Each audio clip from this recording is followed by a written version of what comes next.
So welcome everyone. Apologize for the technical delays that we just experienced, but I'm really happy that you could be everyone with us today. So good morning, good afternoon, and good evening from wherever you might be joining us today. And I hope you are having a nice cup of coffee or tea or another drink in your favorite reusable item. So my name is Paula Castañeda from the circular development team at eClay.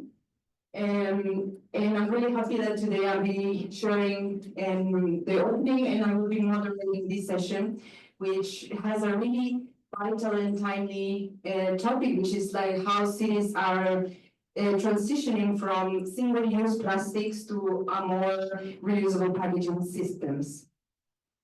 So next slide, please.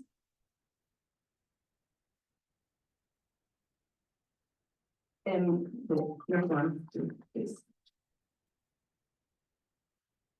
So before jumping into the session, let me give you a quick overview around eClay network. We have offices all over the globe, from Africa to Europe to Latin America. This is ensuring that local governments have knowledge, tools, and partnerships that they need to implement circular economy strategies. Next one, please. The circular development is one of the 5 eClay pathways, and this is really important because it's reinforcing the loops, minimizing waste, and is helping us to create urban systems that are regenerative. Next one, please. And finally, this couldn't be possible without the eClay leadership. So we have a variety of leaders from Sweden to Finland to Brazil and Morocco, and they are key champions in championing in urban transformation. Next one, please.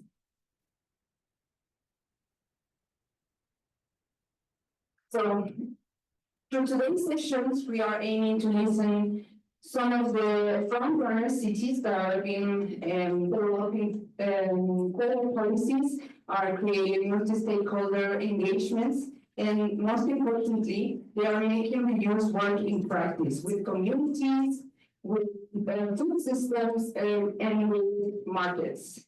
So the goal here is not only to spotlight these cities, but also to inspire replication. So just before starting, I will tell some basic questions. So we're doing a hybrid session with the majority of participants joining online. So please, the people who are online in person, if you want to speak, try to not do it really loud because we have a system that is an audio system in the whole room. So it could be like interfering with the audio for the participants. If you have any questions, we will have 2 slots. And then please keep your question for that specific slot for Q&As. For the online participants, welcome. You are welcome to use the Q&A function in this webinar, and also use the chat. Our moderators will try to address your questions through the whole session. Another important point is that this session will be only in English, so we don't have any translation to other language. So with that, I would like to introduce our first speaker, Alejandro González, who will be giving us some welcoming words. A short bio from Alejandro. He is an environmental engineer, specialist in environmental law, master in urban regional planning, and a PhD in sustainability. He has been consultant for different public and private, local, national, international, and international institutions, and currently Alejandro serves as executive director of eClay Colombia. So welcome, Alejandro, and the floor is yours. Thank you, Paula. Buen dia, buenos dias, good morning, and good afternoon, and good evening to everyone joining us.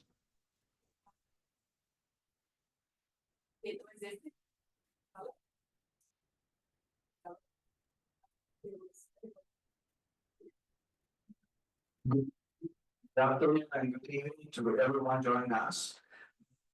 My name is Alejandro González. I'm the director of the eClay Colombia office. And it's my pleasure to welcome you to the official accelerator session of the World Circular Economy Forum 2025. Just a couple of ideas. As we know, the momentum for tackling plastic pollution is growing globally. From the growing negotiation for an international legally binding instrument on plastic pollution to grassroots innovations in local waste management. There is no shortage of ambition, particularly on reuse activities. But what makes today's session particularly important is that we are assuming where much of the actual implementation happens at the local level, where the ambition is being converted into action. I think this is something that the negotiators from the various members that are negotiating the global plastic treaty need to keep in mind, that local and subnational governments remain critical to address plastic pollution. Cities are not only localities of consumption and waste production, they are engines of innovation. They are uniquely positioned to create enabled environments for reuse practices, to support businesses and citizens, and to pilot new systems on big scale. This is why the cities are the heart of today's conversation. The transition to reusable packaging, especially in the food and beverage sector, is an environmental necessity, but it's also an opportunity to foster collaboration, promote local economic potential, improve the quality of life, and test both policy and business approaches. Through the Circular City Labs project, we have seen firsthand how cities in countries like Albania, Georgia, South Africa, and Colombia, represented today by Medellin, are experimenting with solutions that reduce waste, empower communities, and strengthen circular ecosystems. These cities are showing us what's possible. I encourage all of you, city leaders, policymakers, and partners, to collaborate and work towards action. Together, we can take steps that bring global ambitions into local realities. Thanks to Camilo, thanks the German support, and thank you everyone. Enjoy. Thank you, Alexandra, for this warm welcome. Before starting with our first speaker, I will go really quickly through the agenda for today. So then we have the introduction of the Circular Cities Lab, and then I will be setting the scene, and we will have an interesting interactive quiz. Then there will be an overview of our policy toolkit, and then we'll go for a fun part of the last part of the session, which is the insights from two cities, the city of Turku in Finland and the city of Medellin in Colombia. Finally, we'll wrap up with a panel discussion and some space for Q&As. So, without further ado, I will introduce my next speaker. He's Camilo Herrera from the GIZ, Colombia. He's an economist from the University of Glasgow and has a master's degree in finance from the University of Warwick. He has over 6 years of experience working with design and implementation of projects within international cooperation, gender equality, circular economy, climate change, and climate finance. He has been coordinated for Colombia the implementation of the Circular City Labs since 2023 and coordinated the internal gender project in the circular economy at the GIZ in the Latin American region called Conectando el Círculo. So without further ado, Camilo, the floor is yours. Welcome. Right, thank you very much, Paula, for the introduction. Yeah, as Paula said, I'm Camilo Herrera. I work from the Colombian office of GIZ in issues of circular economy, climate finance, and climate change. And I represent today here the Circular City Labs project. It is a global project. We have presence in South Africa, Albania, Georgia, and Colombia, as my colleague said before. But here we are doing a little zoom on Medellin here as a presentation. Next, please. Next slide, please. Next. So what is Circular City Labs and why are we implementing this project? Please, next. Next. So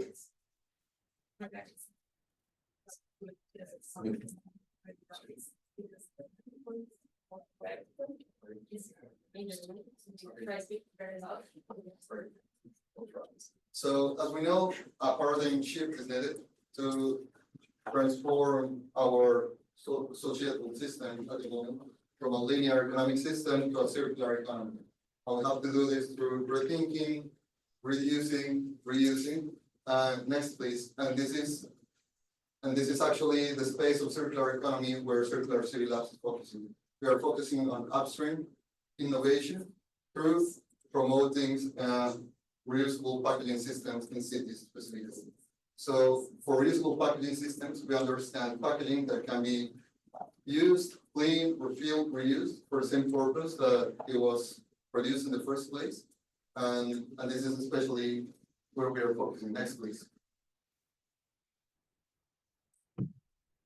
Next, please. So what is our end goal? Our end goal is to reduce greenhouse gas emissions. Next, please.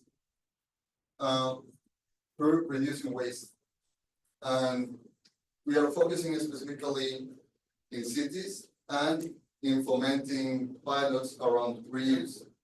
And we're doing this because, as we know, in cities is where most waste is produced, where most resources are consumed, around 75%, and around 60% of greenhouse gas emissions are generated. So this is the space where we're focusing in, like promoting reusable packaging systems as a solution for these problems.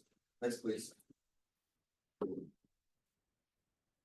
Our different added values, so to say, in our project is that we also have a gender focus. This is a focus where we specifically try to train women as leaders, train women as entrepreneurs, because we believe, and this is our bet, that women can be agents of change in circular economy, because the linear economic system we have been following for the past decades has been focused on this gender imbalance. So our bet is that women can be agents of change, and this is where we are focusing. Next, please. So Circular City Labs is a project financed by the Federal Ministry for Economic Cooperation Development, BMSEC, through the Initiative for Climate Environmental Protection, ECO. The project's been in implementation since 2023 and goes up this year. And as I was saying, we have a city focus, but with a global approach. Next, please. And for global approach, we mean that we bring know-how from experts around the globe. In this case, ICLE is our supporting partner for providing training and advice and public policy development advisory to municipalities. We also have the support of Happen City University for pilots monitoring and helping us implementation pilots. We also have an available international pool of experts that is helping us as well in the design and implementation of our programs. And for this, we have these local outcomes, right? For the cities where we're actually working on are Tirana, Albania, Tbilisi, Georgia, in Colombia, and South Africa as well, in Johannesburg. In the project, we try to implement as well a multi-stakeholder approach, and that is we involve universities, research institutions, NGOs, public sector, private sector associations in the development of the programs and implementation. This is what we focus on. And for the project as well, we have right at the core the GIZ and the BMZ gender policy. Next, please.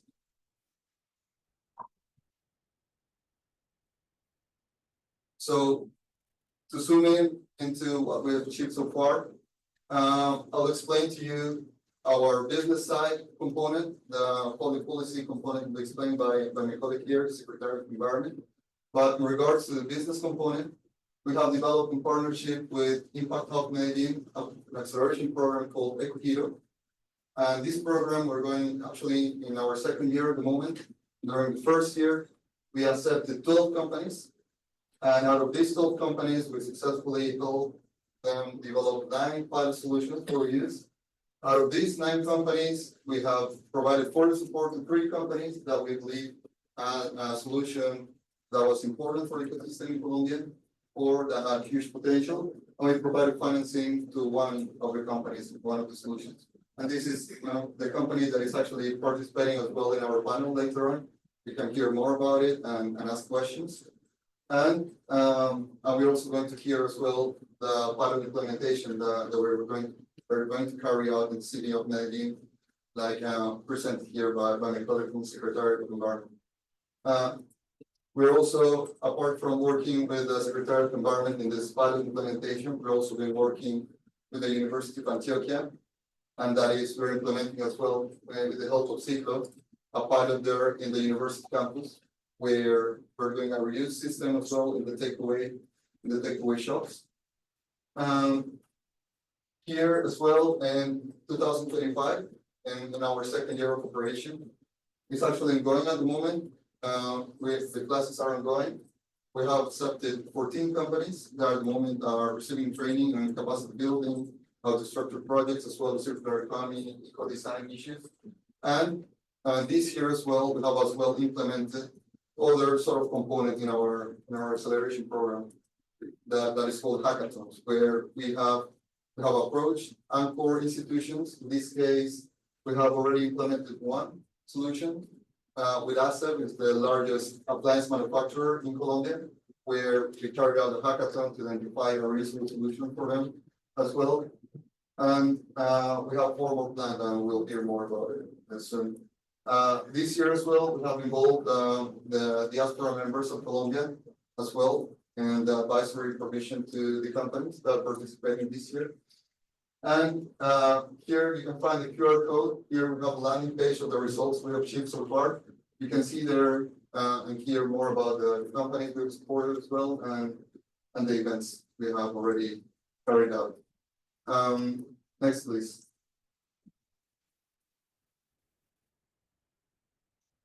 So overall, this has been our timeline of implementation so far. As I said before, we've been operating since 2023, about 2024, in the year where we actually been on the ground. All the countries have followed like similar pathway, where we had a planning phase first, then we had an acceleration phase, where in the case of Colombia, we had 4 months of capacity building with the companies. And later on, we had a demo day where we also had participation of the multi-stakeholders. I was telling you about universities, innovation institutions, as well public sector, private sector also took part, selecting the pilot where we're going to hear about more. And since August as well, we have been in all the preparation and implementation steps for implementing the pilot. We're going to hear about it. As I said, in March, we started as well the second phase of our program. And we've already carried out a hackathon in April with the SEP, and we're going to do another one soon in June, together with the city of Medellin as well. I'm trying to find out the optimal communication strategy for reuse in the city. Overall, like I said, we have a global implementation. I've been explaining a little bit more on Colombia because we are here in South America, but we also doing this session, these acceleration programs as well in Georgia, Albania, and South Africa, where in Albania we're going to have an event next weekend at the Beverage Festival. We're going to implement there our reuse solution, and in Georgia as well, where we're working as well with a beverage producer and as well as a restaurant chain organization, and in South Africa as well, we're working with a retail shop and implementation of the management. But that's thank you. Thank you, Camilo. Well, since we are not using the microphone anymore, I will try to raise my voice for you to hear me clear. So very nice presentation, Camilo. We are looking forward to hear more about the CCL project today with the city of Medellin later. So next one, please. So just really quickly, because of the time constraints, I would like to start setting the scene, and we have an interactive quiz. So I would like to take a moment to reflect on what is, why do we have to shift to circularity? And why is it like urgent? So we are right now in our lives, everything or the majority of the products that we consume is made out of single-use plastics. So it's not about just changing the product, it's about like changing the whole system. So changing the paradigm, changing the mindset. So this is why reuse is one of the most important tools that we can use. It's a smart solution because it's scalable and it's scalable and it's regenerative. Sorry. So can you share the next screen, please? So as you can see, the E-Play has developed a circular cities action framework, and it contains like the 5 Rs. This is like different variations of the 5 Rs or 9 Rs, but this is rethink, regenerate, recover, reuse, and reduce. So I think with reuse, like, and especially talking about reusable packaging systems, this is like really an scalable solutions for the cities. And when I come with the cities, it's because this transition from circularity and using reusable packaging systems, it cannot be we cannot do it alone, right? So we need actors and stakeholders, and one of the most important and the ones that are in the front line, they are like the cities. So cities are the contact with citizens, they are the legislatures, they are the ones who are creating the change in the time that is right now, right? They are in this space where the change is happening. So this is why cities, they are a key point when we come to transitioning, and especially with reusable packaging systems. Can you do the next one, please? So then you might think like, what are the options that we have already in the market or they are already actioning? So here are some examples. For example, we have from Ciclo, which is like Camilo already mentioned, is the company that Medellin is working with. It's Tupperware for takeaways. Then we have also like Repack, which is like mostly used for e-commerce. So this is like you take you deliver your package there, and then these ones are returned and reusable as well. Then we have another option here is We Carry, which is basically dry to keep like dry goods or like for example bread. And among others, we have SEA, which is like reusable containers for daily products, for example, soaps or shampoos, etc. So with that, I would like you to click the next one, please. We will play a nice game, but before the nice game, I would like to tell you like more about this publication that was just launched by the Clay Europe office, in case you are more eager to know more about what are the types of reusable packaging that cities are implementing in events. Camille already mentioned that there is a festival that it will be using some type of reusable packaging for the event, so you can know more if you scan the QR code there. This portfolio of case studies is around like 8 cases of studies of cities in Europe, from Germany, for example, we have Bremen, we have the case of Munich as well, and Ghent in Belgium, among other cities also in Estonia. So if you are interested, you can scan the QR code. Next one, please.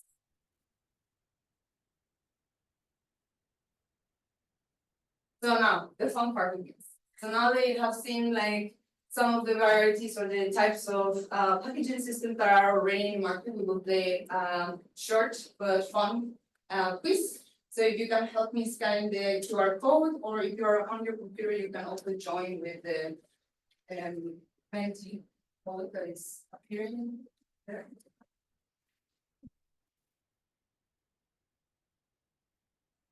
But I see this is an easy one.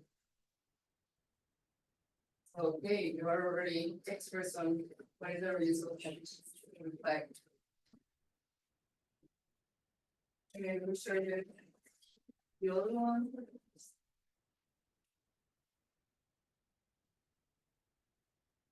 Okay, 92%. Okay, you guys are experts. Oh, then it's more.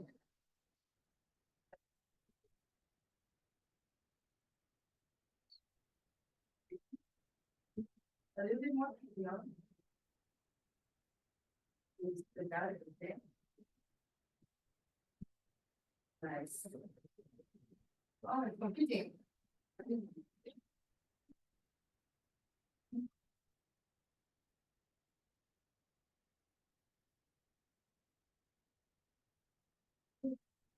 It's like we have a winner today.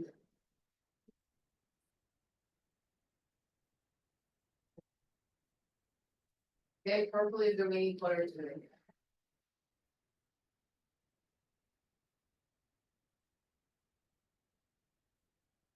That's one. Is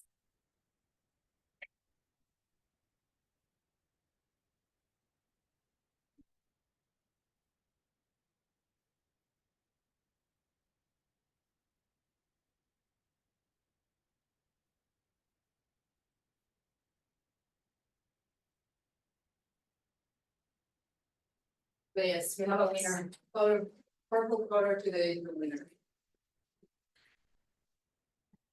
Perfect. Thank you for participating. And with that, now that you have the insights about why reuse is important and what are the types of packaging systems that we have available already in the market, then you might wonder then how are the cities are going to implement this type of initiatives? Well, next one, please. I'll tell you in a bit. I will give you an overview on a policy tool kit, and this is just a tracer because we will develop another how to or another guide later on, but you can take a look now.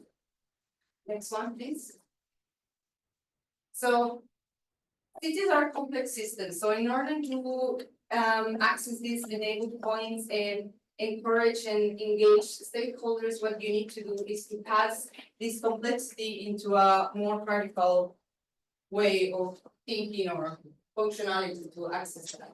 So here I'm presenting 4 main tools that you can use, like cities can use, to start transitioning to more circular economy projects, including the reusable packaging system. So let's go deep into one of them. So the first one, the next one, please. And the first one, sorry, is the regulation. Regulation is a very powerful tool for local governments because you, as a local government, you have these ordinances, you have these local laws and mandates. And for example, you as a city, you can perhaps do like banning single-use plastics, for example, or you can require a business to maybe separate the waste, for example. And a really interesting example in this is the case of Tübingen in Germany. A little bit of context, Tübingen is a really student city. And a couple of years ago, the government decided to put a regulation on the single plastics. So what they do was like completely shaping because the majority of the students were using for takeaways, using this type of, and I think it's even like a huge company wanted to sue this city for this. But the city is an example of how the regulation can change this. They use another financial element. In this case, they use taxes. So they were taxing these single-use plastics. So this is somehow an example of how regulation can play a key role on transitioning to a more reusable packaging systems for cities. Next one, please. Then we have the economic part. So here in the economic part, we have different instruments. For example, we have taxes, we have fees of subsidies, and you can do as a city, for example, a pay as you throw waste scheme, or maybe like finance some businesses that adopt like perhaps that including some recyclable materials or eco design in their products. And also you can, this financial mechanism talking about that can shift the behavior of the consumers through to these incentives. So another powerful element here would be like public procurement.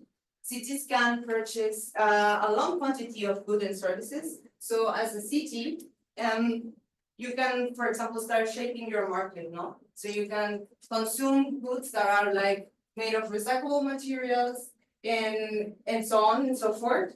But this is important because you can start placing kind of like your demand to more sustainable products and services, but it's just like as a kickoff. It's not like the aim here is not just to always like finance it like as a foundation, let's say. So it's just like as a kickstart, sorry.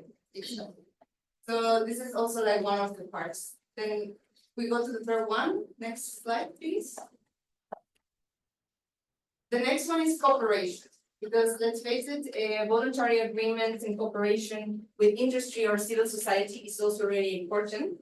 So you perhaps can, as a city, can get like some joint campaigns or with some recycles or some retail chains, perhaps. And there is an example very interesting here from the city of Quezon in the Philippines. And they basically were having some agreements with the companies, especially the ones that are in the hotel and restaurant sector. And what they did was like they voluntarily start banning the single-use plastics in their system. So all the shampoos or the takeaway trash. So it was really interesting, and this is an example of how cooperation and voluntary agreements can fit. And the last one, please, last but not least, we also have the capacity building and awareness. This is really important tool for a city because this is how you can create awareness in the city. Then you can do communication or awareness campaigns with your citizens. You can also do training for your municipality staff and maybe create some guidelines or monitoring systems. For example, this CCL project that Camilo was talking about is a clear example because it shows how the initiatives are gradually implemented, and then they are scaled and generate synergies among like environmental, economic, and social aspects. So overall, this toolkit reminds us that everything should be interconnected. So you cannot only apply one mechanism, in this case only education, but it works better when you apply it in the city together. For example, you can combine educational with regulation, or for a case of Tübingen, that was applying legislation with financial incentives. So, next one, please. So with that, I would like to introduce my next speaker, which is the city of Turku, because it's more interesting to hear about the directly from the front runners, which are the cities. Unfortunately, the mayor of Turku is not here with us today, but she had sent a nice video for all of you. So please welcome and enjoy the video from the mayor of Turku. Hello, everyone. Thank you for the invitation to speak in this session focusing on reusable packaging material in cities. I would have liked to have participated in the session in person, but flight tickets are single use and not reusable. So I recorded this video, which is reusable, from the beautiful city of Turku in Finland. My name is Minna Arve, and I'm the mayor of Turku. I'm also the political portfolio holder of ICLEI's Circular Development Pathway. This means that I provide strategic guidance and direction to the technical team leading circular development within ICLEI. This in part ensures that initiatives are responsive to the actual needs of cities and subnational governments from around the world. 10 minutes is a little time to discuss all of the important aspects that are relevant for cities, and importantly relevant for the collaboration between cities and businesses. So, I would like to focus on a few elements that were previously mentioned by Camilo and Paola. But first, I want to stress an important point for us to effectively implement reuse projects and specifically we need to focus on the important topic of unlocking value at scale.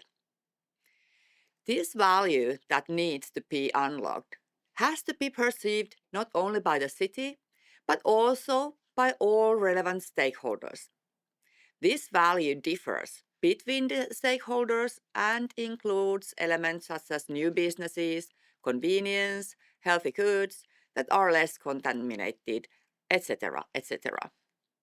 Now, when I say we need to unlock value, what I mean is that we should approach the implementation of reuse projects in a manner that benefits as many stakeholders as possible for their primary objectives, while also being aware that some stakeholders will inevitably be negatively impacted, such as companies that manufacture or supply single-use materials.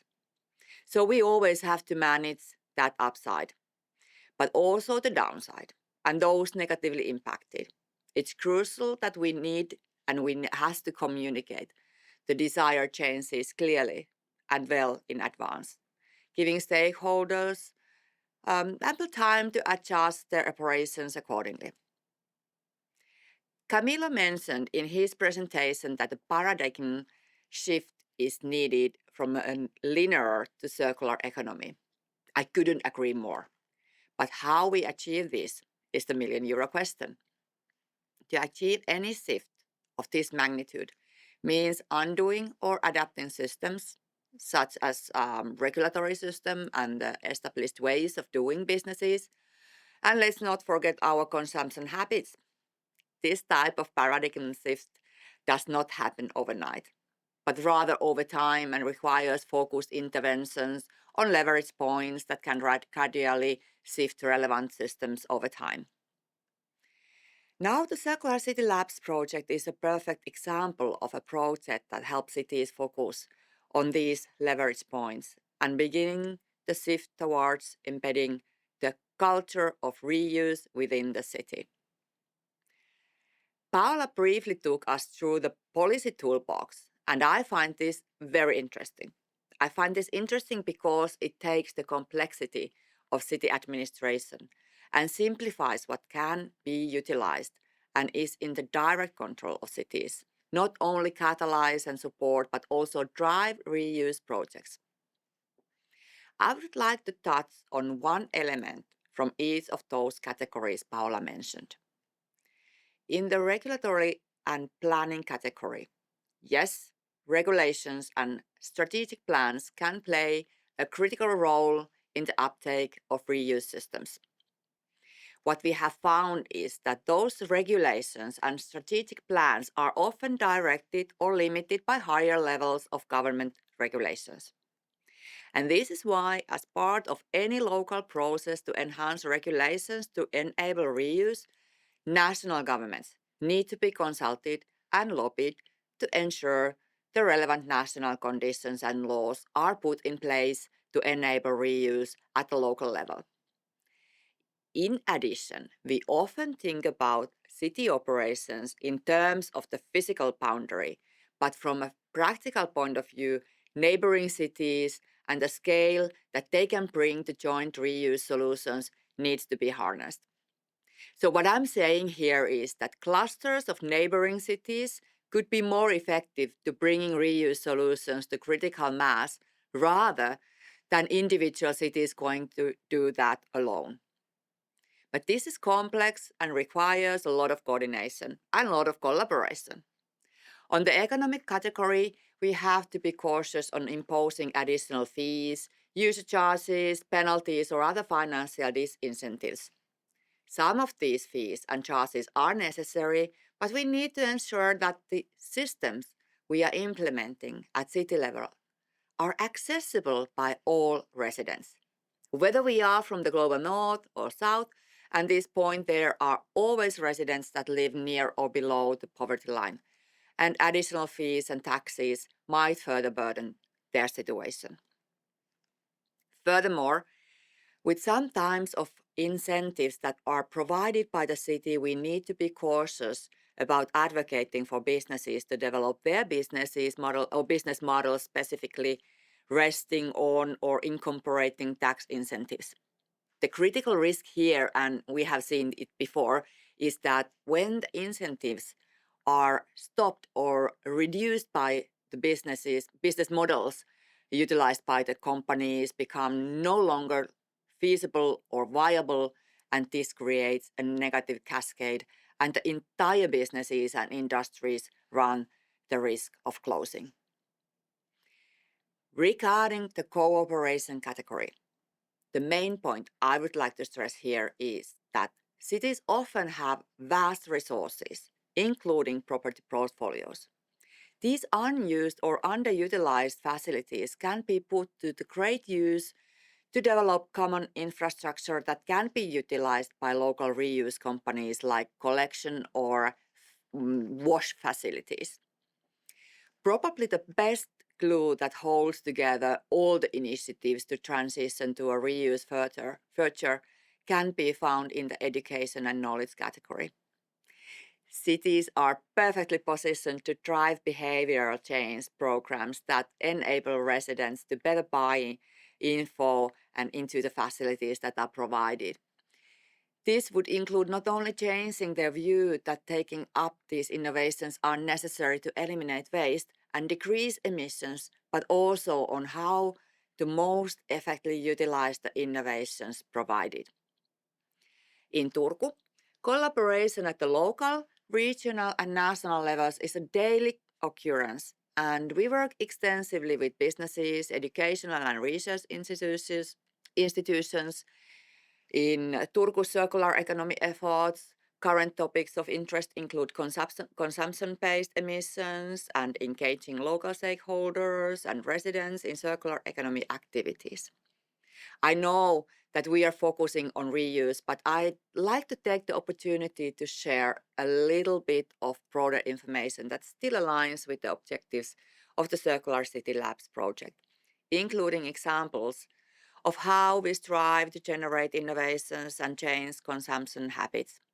For example, the Wise Food Resource Wise Food Chains project offers opportunities for collaboration, skill development, and innovation to local students and food industry companies, utilizing the University of Turku's Flavoria research platform, as well as the practical skills of the Vocational Institute. A significant portion of greenhouse gas emissions in Finland and globally is caused by consumption. Since 2019, Turku has participated in the Kulma project, which investigates consumption-based greenhouse gas emissions, along with the 19 other Finnish municipalities.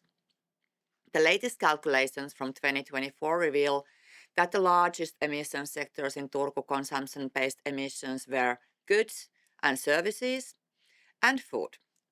In these categories, residents have the greatest potential to influence emissions, but at the same time, companies need to develop products and services that support sustainable living, making sustainable choices easy and affordable.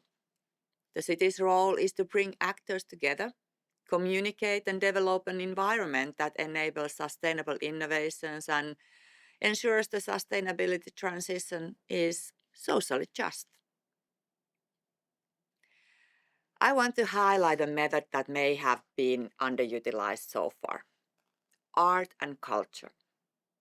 Art and culture have great potential to shape residents' attitudes towards a resource-wise lifestyle, where waste is minimized, emissions are reduced, and natural resources are used sustainably.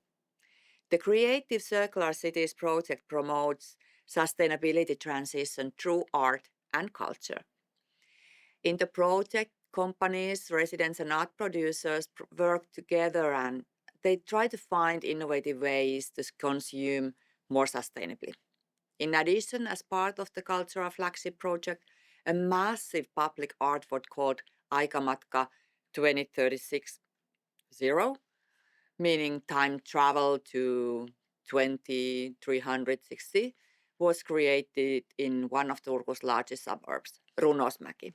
In a demolition site this year, the artwork was made almost entirely from recycled materials, By participating in the creation of the artwork or visiting it, residents have been able to reflect on their relationship with public buildings, the reusability of goods, and consumption in general.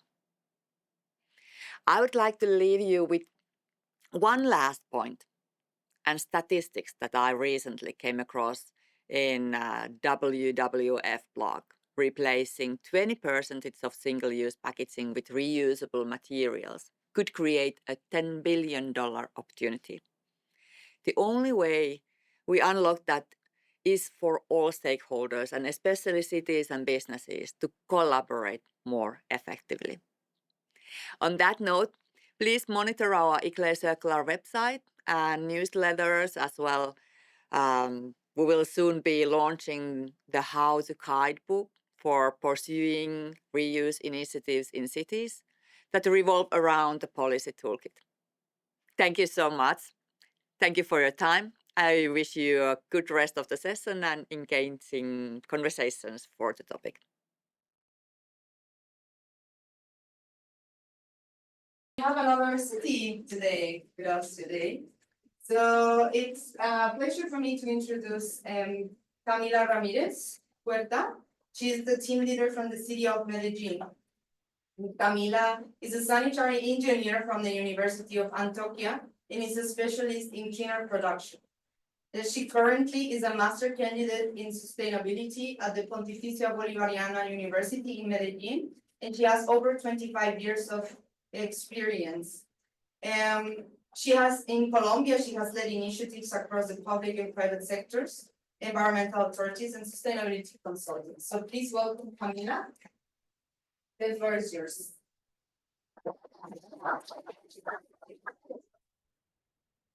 Good morning, everyone. Good evening, good afternoon, people. And my name is Camila Ramirez. Like you see, Paola can say it.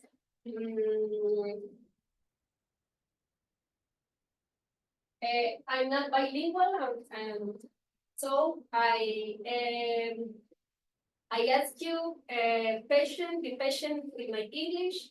I'm a little nervous too. Welcome to Medellin and CCL in Medellin.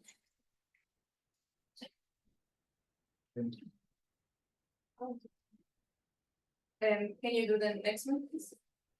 Next one.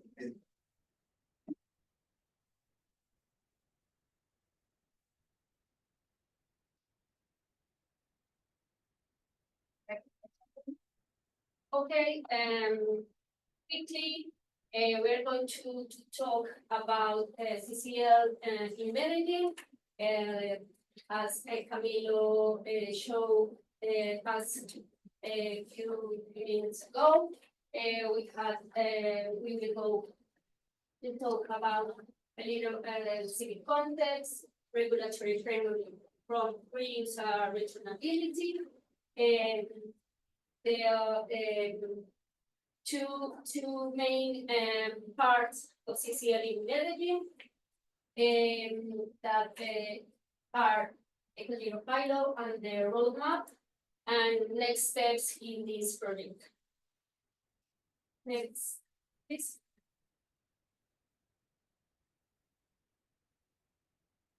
This is Medellin.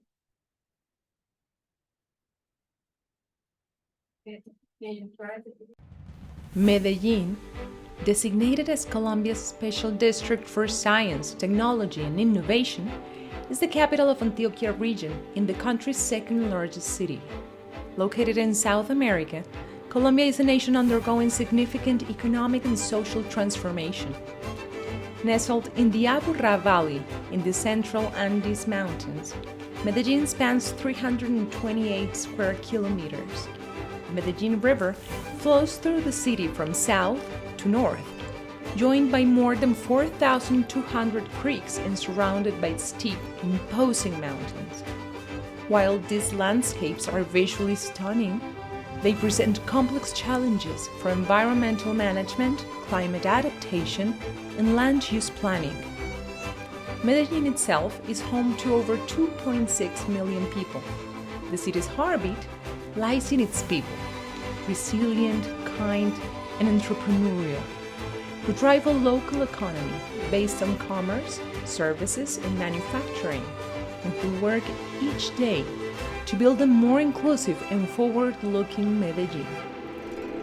Yet, the city faces urgent environmental and social challenges. Medellin generates nearly 800,000 tons of solid waste per year, with only 26% being reused or recycled. Its only sanitary landfill, La Pradera, is projected to reach full capacity in about 6 years, raising the stakes for advancing circular economy practices focused on reduction, reuse, and returnability.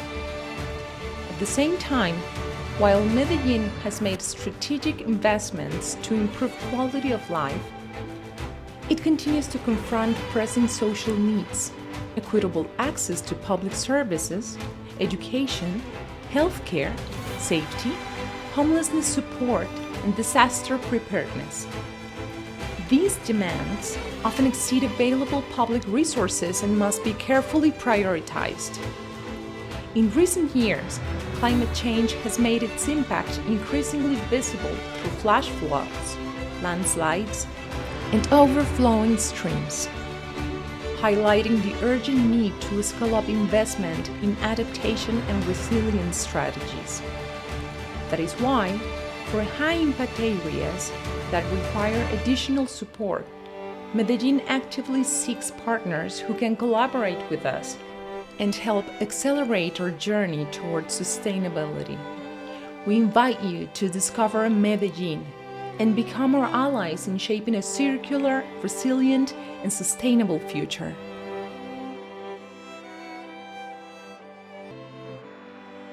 Medellin is located in South America, in Colombia. We have 2.8 million of people currently, and this is we have a lot of things about tell you in the video. Next, we generate currently around 100,000 tons per year, and we have 48% organic waste and 31 recyclable. And then we have that this 31% is the potential of a stream for reuse and returnability. Next.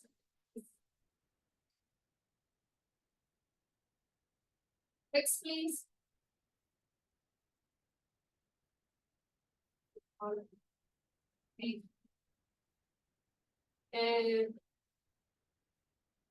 Back one. Okay. About reuse and recycling, we have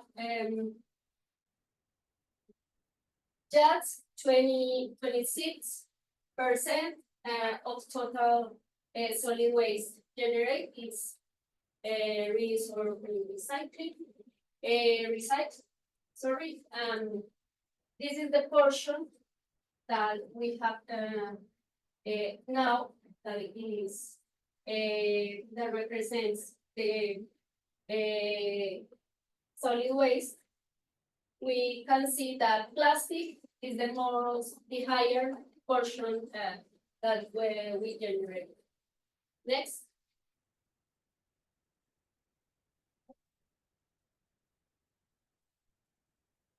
Okay, I will talk quickly here.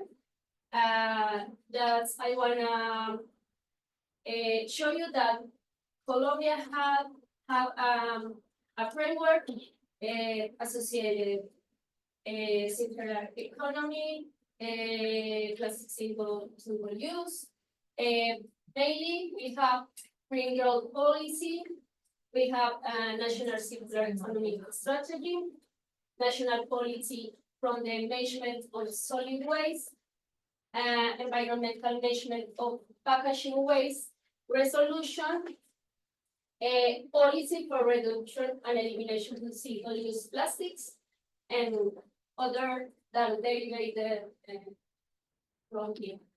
Next.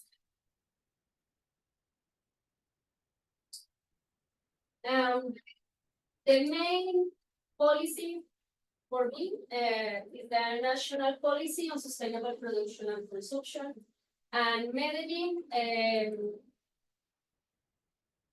with this policy has generated another regulations like the model Medellin Sustainable Public Procurement Model.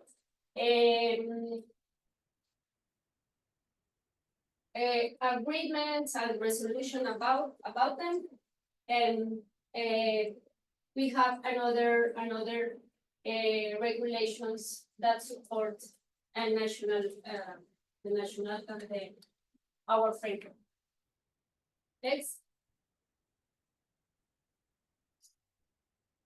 Okay, and that from this regulation, we construct the circular economy policy for Medellin, and the main strategies are business support, research, development and innovation, civic cultures, governance, and that. We have support that in local regulations, agreements, and requests. Sustainable procurement guidelines, the main categories that these regulation are office goods and services, food and events. Here are the sectors that we want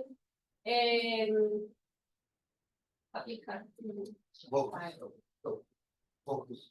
to focus the results of CCL mainly, and the support another directions. We have two single-use plastic management that we have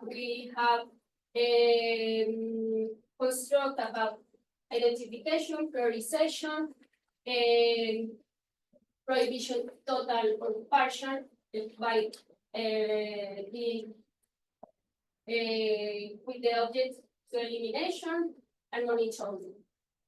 Next, please.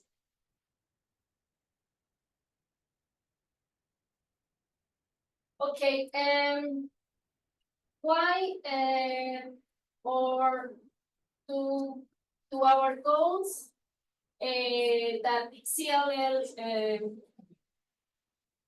achieve to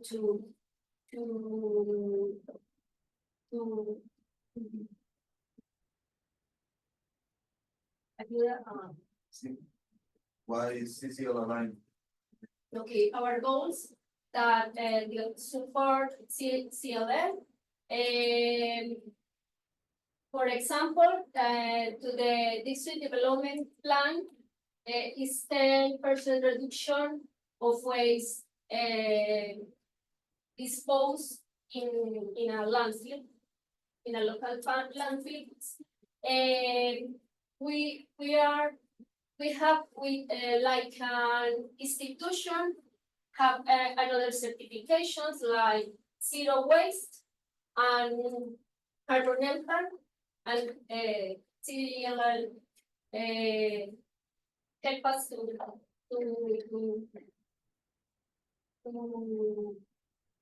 our goals, and the circular economy policy.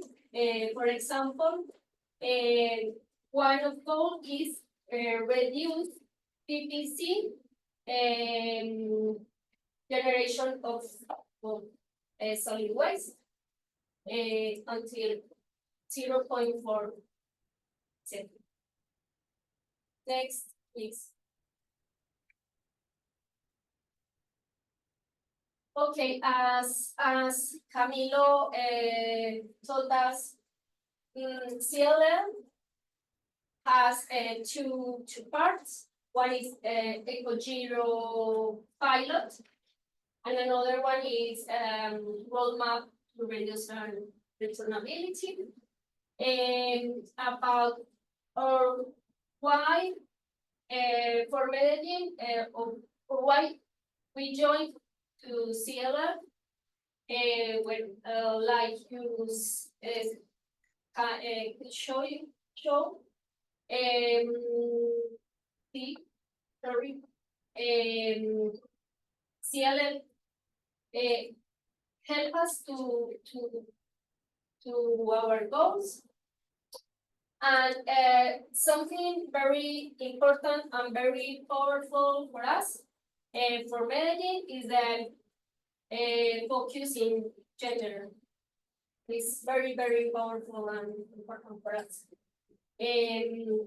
Okay, we about the Cogiro, we participate in a lot of space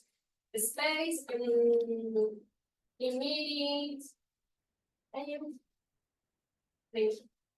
in a Ecogiro kickoff, in events, conference, talks, and we participate like jury in the demo day for choose the winner. We met the model business. Here was the winner. And then we decided with Ciclo the pilot for the implementation of the pilot. Sorry, the implementation of the pilot in our building.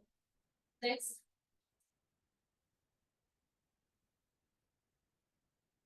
Okay, this is a few of the demo day, presentation of business model and selection of Ciclo. I don't remember, but how many women participate in? Nine. Nine. Okay, 9 of 12. Yes. Yeah. The model business very interesting. Next. Okay, how does it work? Ecogiro, Ciclo pilot. Ciclo has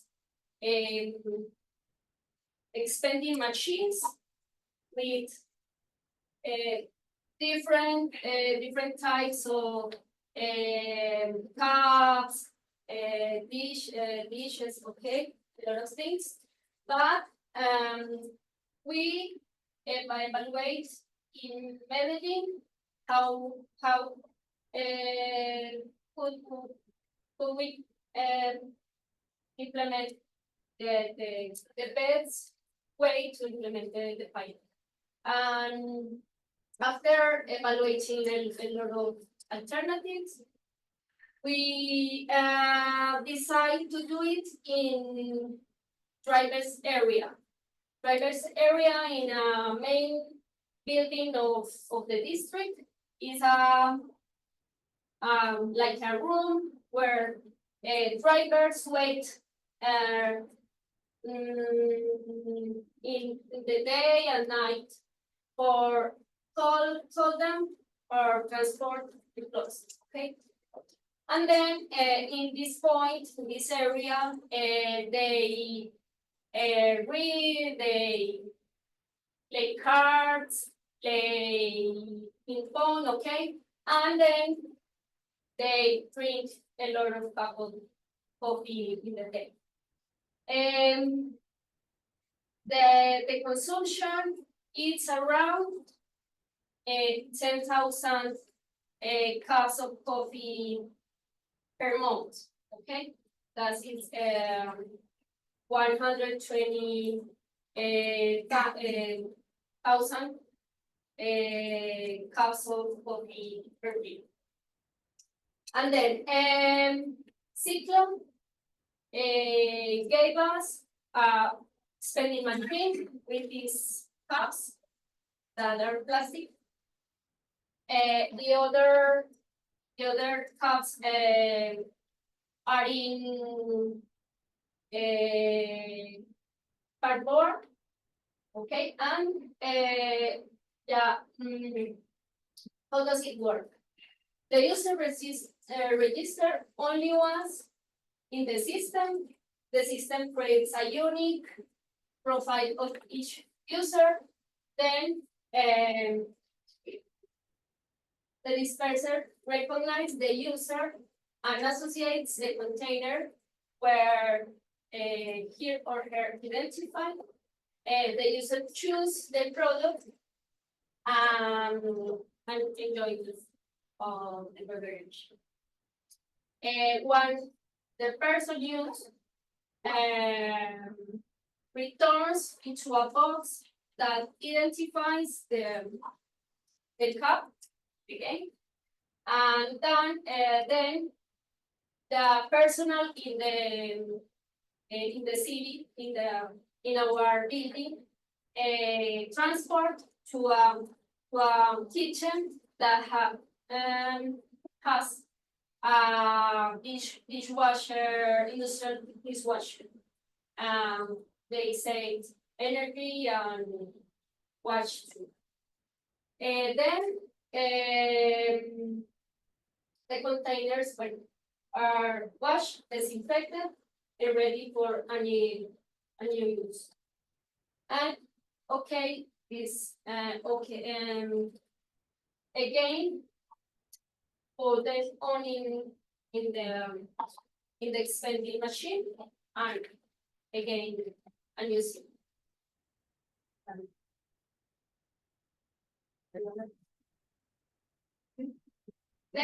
Next one, please. Okay, this is a type of packaging that Ciclo has. This one is the cup that we will use. Next one. And there's an environmental impact per year of this change. Next one. Okay, and we have here a comparison of the alternatives that represents $2,100 per savings that is not very high, but we don't have here externalities, for example, for disposal cost of the weight and another things. And then they is very powerful and show us that it's very applicable.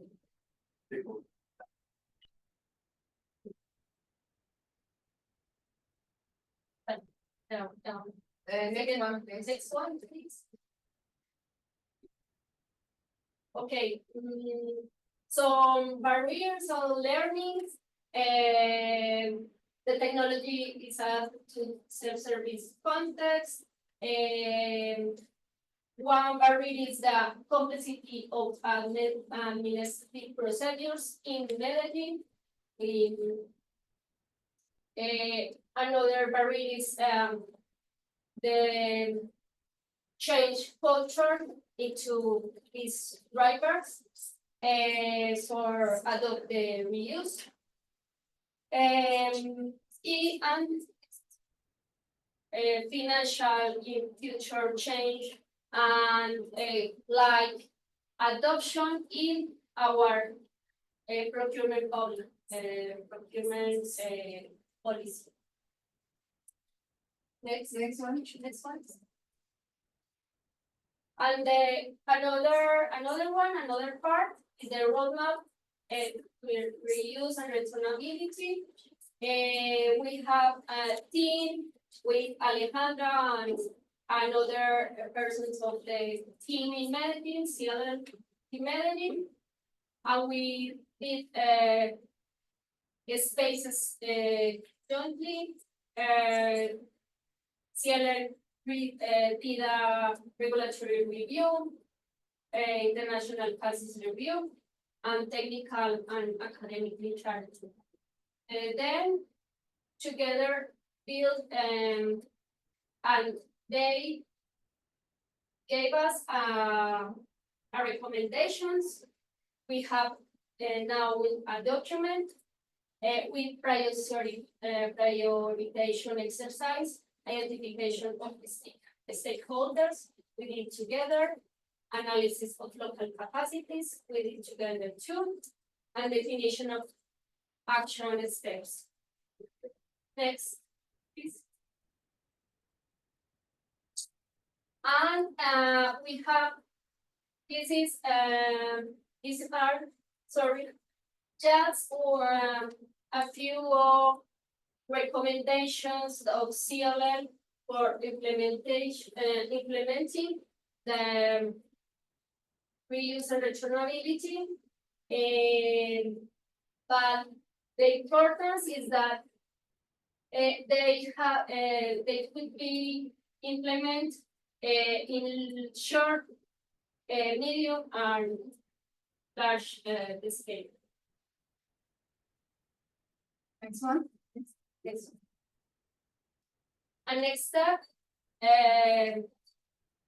continue the implementation of EcoGiro with Ciclo that is starting right now, and with this we will have a hackathon for a challenge to Medellin in reuse and returnability. Next one. Next one. Okay.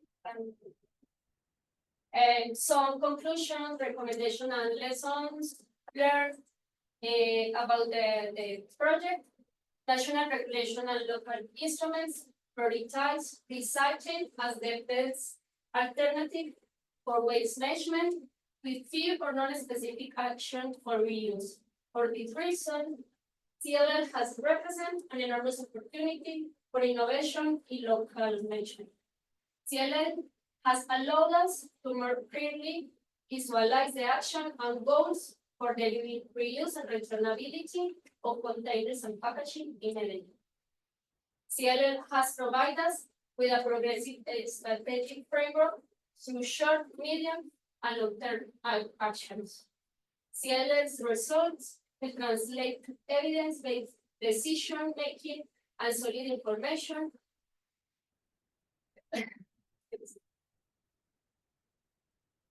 appropriate to our context. CLL has provided us with a solid roadmap for reducing solid waste generation, greenhouse gas emissions, and raw material consumption in the city. And finally, next one, please. The implementation of action derived from CLL will be developed with circular business models, institutional and community capacities in coordination with the key stakeholders in the local ecosystem. The inclusion of preparing public procurement policy will revolutionize the way we operate. This will translate into significant economic savings and reduce environmental impacts. However, reuse and recyclability need a lot of education to the people, the different stakeholders, but I think that these topics, the education is not in the agenda of circular right now. I can see, for example, in this forum. Thank you so much. Sorry.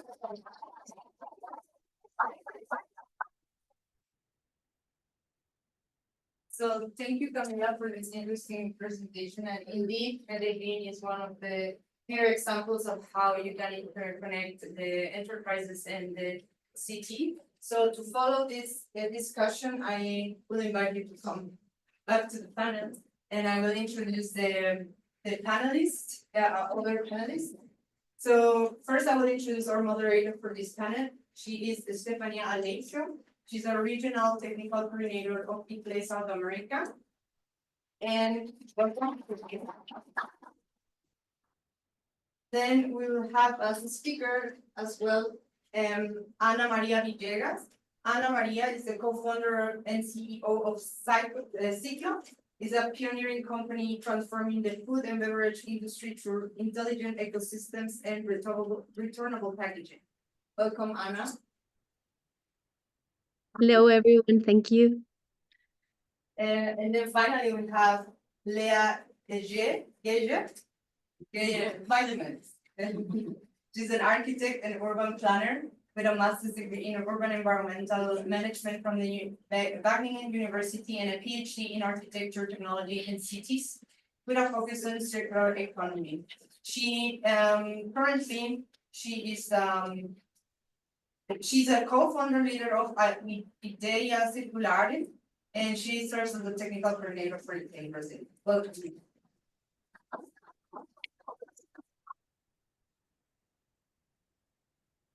Bom dia, good afternoon. Thank you, Paula. Some powerful people around here, big powerful ladies today, so thank you. Good morning. I would like to start with a question for Ana. Ana, I would like to start with you from a business perspective. What are the main barriers for shifting to reusable packaging systems? Well, thank you. I believe main thing that everyone has to have in mind, this is a change of paradigm on how we are relating today with packaging and how we should start behaving around this issue of waste production because of packaging. So adjusting new operational schemes at the supply chain is a high barrier, demands time and discipline to articulate the cooperation from every actor that has to play a part in this transformation. And I believe this time sometimes is taking too long. And also to change in the mind of everyone that also cardboard, polyboard, bioplastics, and compostables are a problem too. Most of them ending today in landfills too. It's not only a problem about plastics, and this is also something that has to be remarked over the minds of everyone to start the change. Camila, hearing about the barriers from Ana, reflecting on the city of Medellin action levers in the policy toolbox, which ones would you be best utilized to begin to overcome some of those barriers? Okay, I think the main barriers are one, education, like I would say it now, a few minutes ago, because we need education, we need a change of the mind of people, companies, all the stakeholders, and the education is the topic that less people around the world. It includes Medellin. And in the second one, information about benefits of the change, benefits economics, benefits socials, benefits environmentals, and that these materials are not dangerous, for example, for reuse is not fine. Yeah. From your perspective, working with cities in Brazil and South America, do you see the same way as Medellin, or do you place emphasis on other levers from the policy involved? I agree with you. I have a question. It's quite important.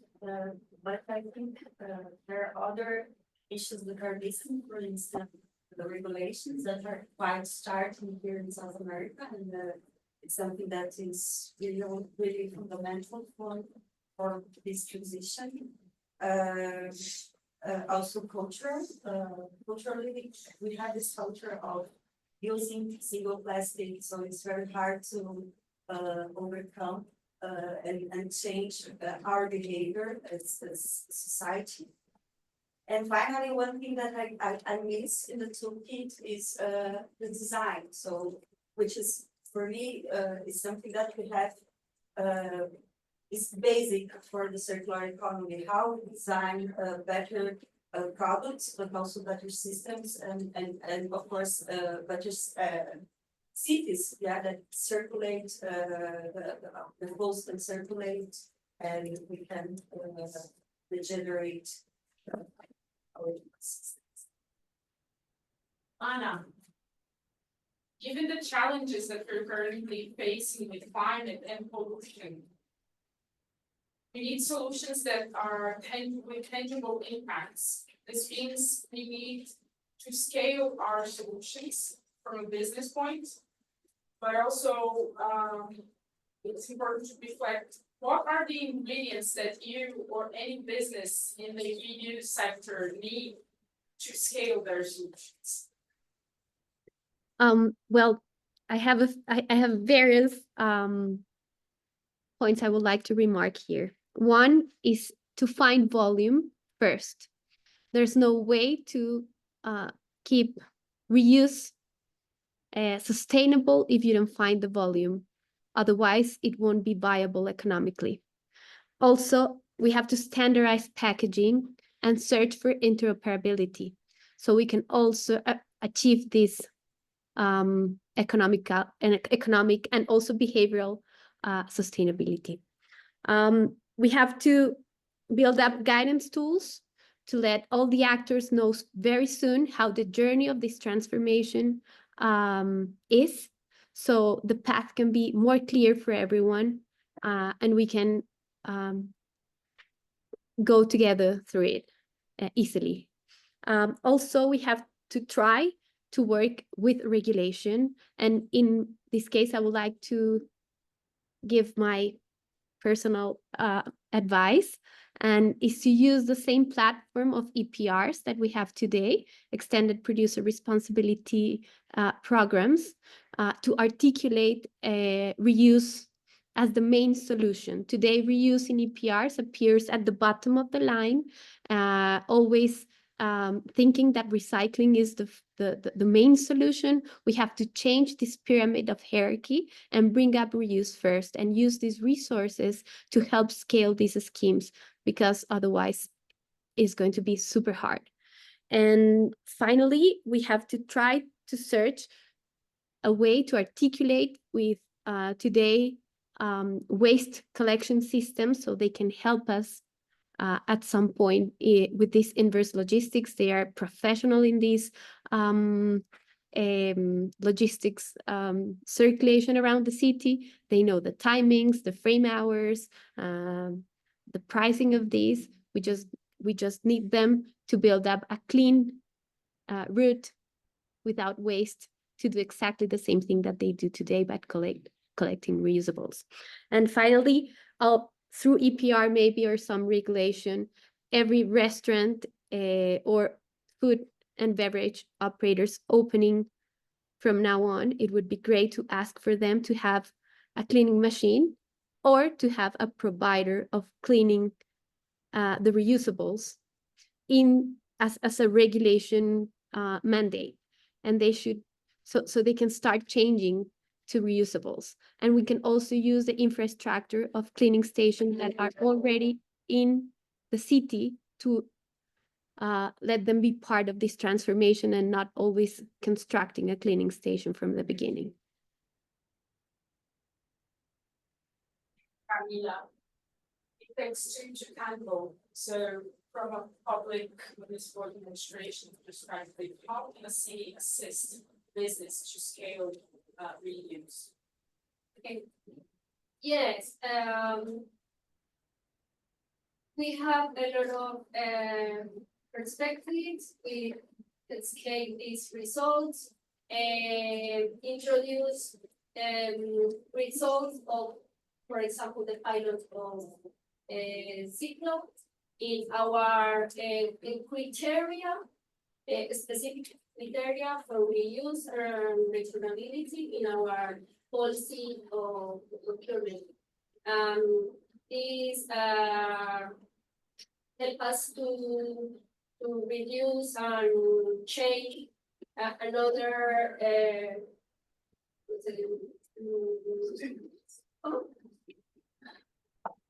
in the city, like scholarship alimentation program, around 4,000 rations of food per day. This is a lot of solid waste, and we have we want to scale in events of the city, massives, and another things. We hope implement the results to the roadmap, and for that we need get financiation. Later, you know that this road nothing happens without money. So how unlock financing to scale this?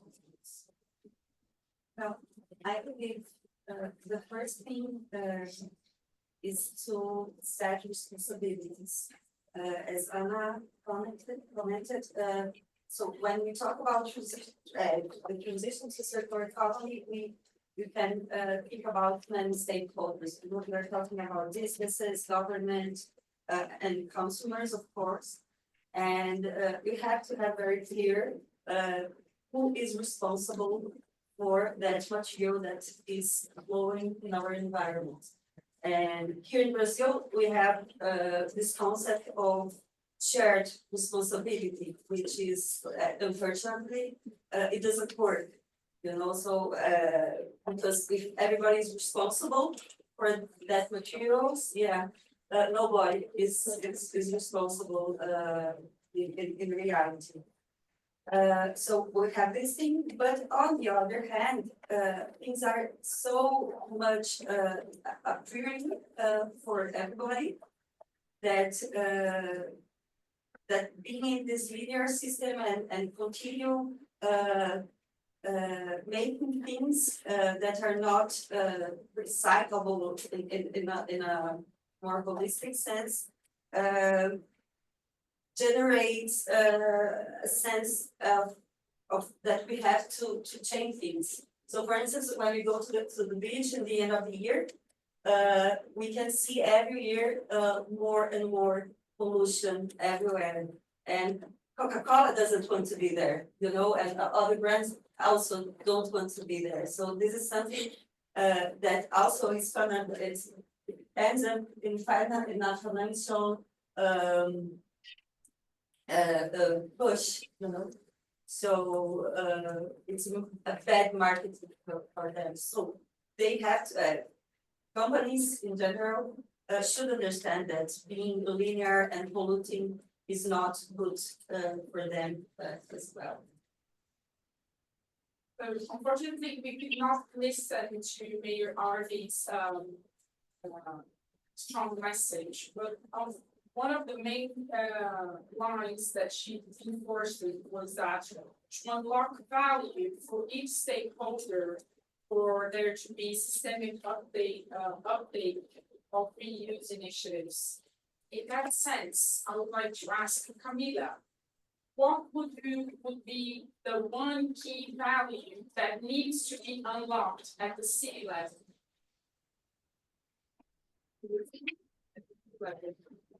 For all the stakeholders, obviously, can provide value.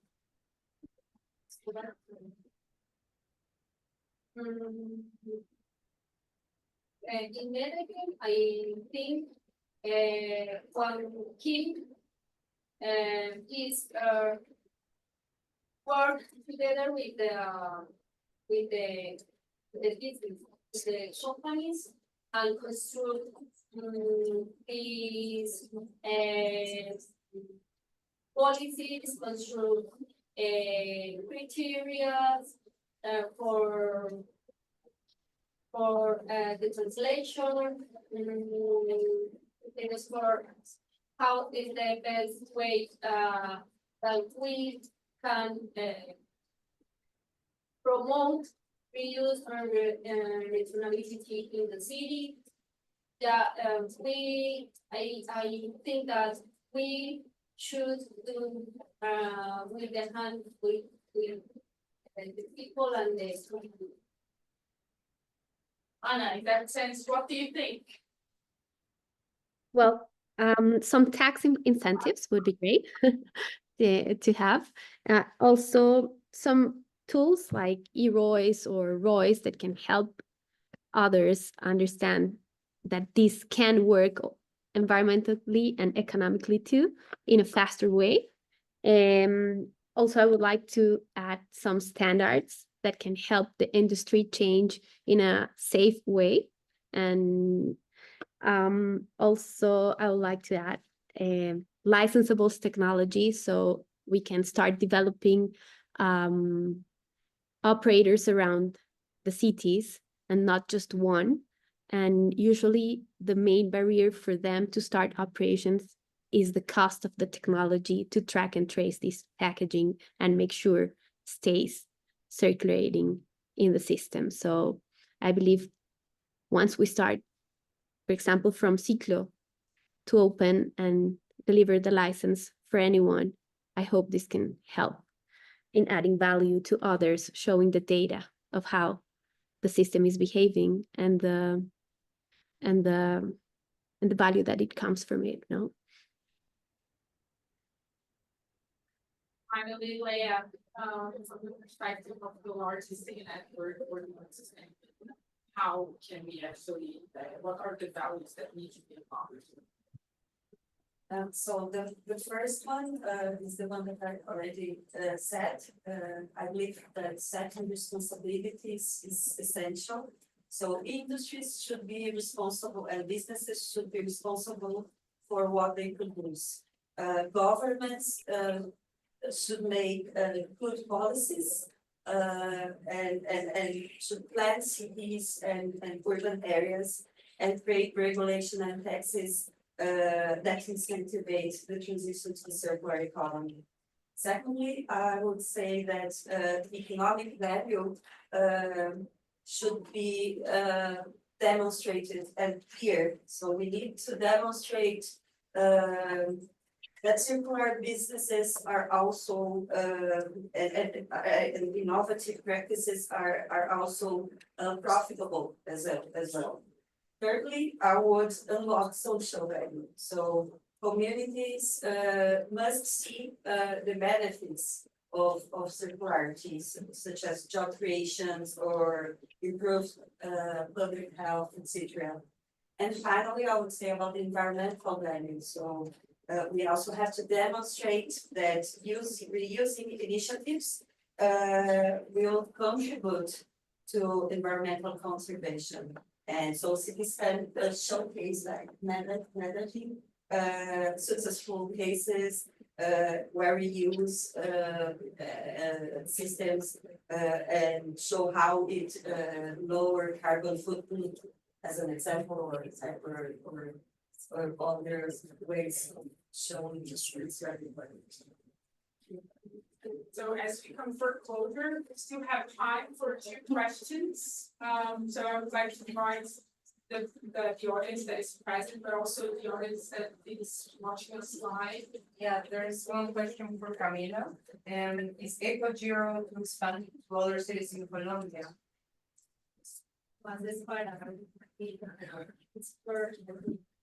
Yeah. So yeah, I mean, I can answer that. The idea is to work together with policy makers and decision makers in Colombia to expand this kind of programs. That's why we've been working firstly in Medellin with Impact Hub that has presence as well in other cities as well. At the moment, we are going through a process to obtain, Impact Hub financing for expanding the program into other cities. They're doing this through the IDB. So that's part of the plan and our exit strategy for implementation. Yeah, there's a question there. Yes, thank you. I would like to listen your thoughts on one maybe more fundamental aspect, which is knowledge is not enough to change people's behavior.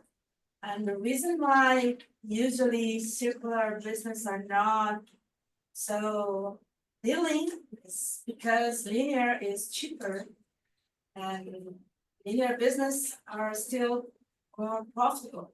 But this is because we do not include the real price of things, actually. So I'm missing some ways to address this specific and fundamental aspect. Love to hear your thoughts, but not an easy question, I know. For me or for Anna? Anna wants to vote. I agree with you. I've been having this conversation with all of the brands that have tried to work with Ciclo and are some are working with us, some are not. And mainly this is the why. And I call it the hidden costs, the hidden cost of the packaging. And I usually try brands to help us find these hidden costs. They have never shown these in their companies and have never done this exercise before. And it's about the cost of dealing with the supplier to give you every 3 months, 6 months, whatever the packaging you may need, how much space in the warehouse this is costing for them, the logistics to move these every time to their restaurants, for example, this is a hidden cost too. Obviously, the waste management has a hidden cost. And for example, through pandemic or COVID-19, we realize how fragile our supply chains are. And some of them suffered the problem of lacking of packaging because of this breakage of supply chains in the world. And this was costing a lot for them, not only money, but efforts. And we now know that this can happen at any time. And reusables are a way to tackle this problem and have this an inventory always for them at the city. And yes, it's a hard card to play with them. No one knows yet how much does this cost. We've tried to arrange a number, and it's around the 10 and 15% more over the price of the single use. But still, we are not sure yet how much does this cost.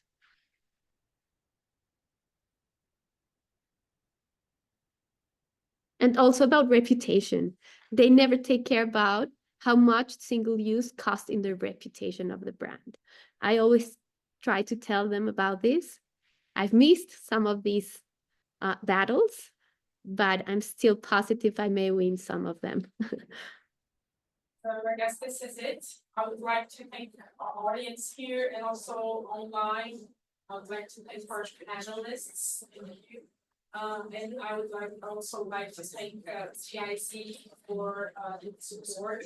It's actually and also generosity. They are offering us a lunch break at the 9th floor, so you're all welcome to join us. In the name of ePlay, I'd like to thank Camilo and also Sil that is supporting us in this project. I would like to thank the team of ePlay, Ana Bárbara, Agash, Paola. So thank you guys. Have a lovely day. Thank you for your time.